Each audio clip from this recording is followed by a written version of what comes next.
নমস্কার বন্ধুরা, আমি মানস বিশ্বাস। দ্য বং ইন্সপিরেশন ইউটিউব চ্যানেলে তোমাদের সবাইকে স্বাগত জানাই। আশা করি তোমরা সবাই সুস্থ আছো এবং ভালো আছো। তা আজকে বহু প্রতীক্ষিত তোমাদের একটা ভিডিও করতে চলেছি।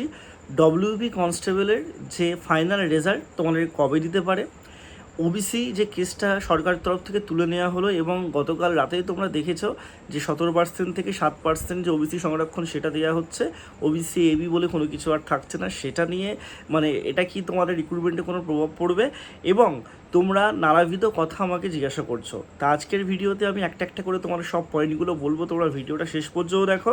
এবং আমি এই যে ডব্লিউবি কনস্টেবলের রেজাল্ট বা কেস আপডেট নিয়ে খুব অল্প ভিডিও বানাচ্ছি এবং যেইটুকু বানাচ্ছি তোমাদের সঠিক আপডেটটা দেওয়ার চেষ্টা করছি।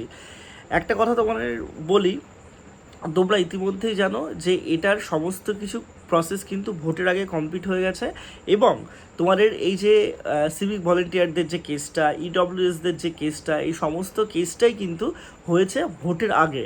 অর্থাৎ তোমাদের প্রাক্তন যে সরকারটা ছিল, তা সেই সরকারের আমলে সেই সরকারি উকিলরা তারা কিন্তু কেসটা লড়ছিলেন।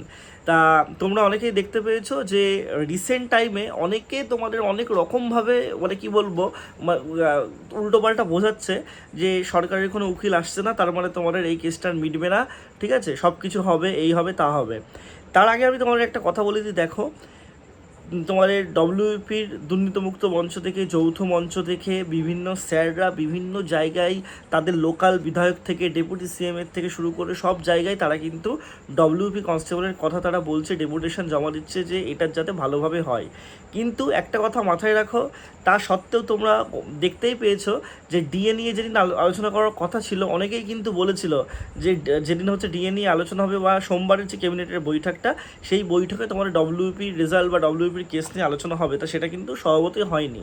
আমি তোমাদের বারে বারে আবার একটা কথা বলছি যে 8ই জুন, তোমাদের 7ই জুন পর্যন্ত ছুটি আছে। 8ই জুন তোমাদের কিন্তু এই ডব্লিউবি কনস্টেবলের যে কেসটা সেটা উঠতে চলেছে।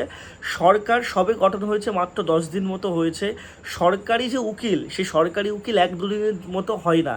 1-2 দিনের মধ্যে কখনোই তারা সেই উকিলদের যে তোমাদের দলটা সেটা কিন্তু গঠন করতে পারে না। কিন্তু তারা পরবর্তী যে তোমার কি বলবো ডেটটা আছে, অর্থাৎ 8ই জুন, এই 8ই জুন তোমাদের যদি মানে সেদিন উকিল থাকে, তাহলে কিন্তু অবশ্যই সেই জিনিসগুলো ক্ল্যারিফিকেশনের জায়গায় কিন্তু থাকবে, ঠিক আছে।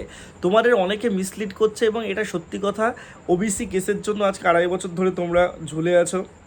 তোমাদের সব কিছু কমপ্লিট করার পরে আজকে তোমাদের মানে ফাইনাল মেরিট লিস্টটা বেরোচ্ছে না, এই কেসের জন্যই। কিন্তু একটা কথা মাথায় রাখবে, একটা রিক্রুটমেন্টে যতক্ষণ পর্যন্ত কেস থাকবে, কারোর কোনো কিচ্ছু করার নেই।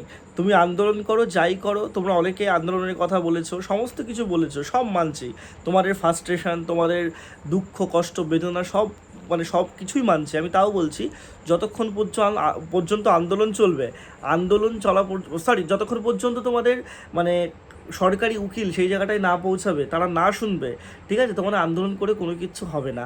আমি একটা কথা আমি তোমাদের অ্যাসিওর করছি, আমি তোমার একটা কথা বলি, 8 তারিখের পর তোমাদের যদি সরকারি তরফ থেকে কোনো উকিল না যায় বা তোমাদের এই জিনিসটা না এগোয় বা আবার যদি ঝুলে যায়, তোমাদের জন্য যদি পথে নামতে হয়, অবশ্যই পথে আমরা নামবো, সবাই নামবো, ঠিক আছে। কেউ একা এই জিনিসটা করতে পারবে না, ঠিক আছে।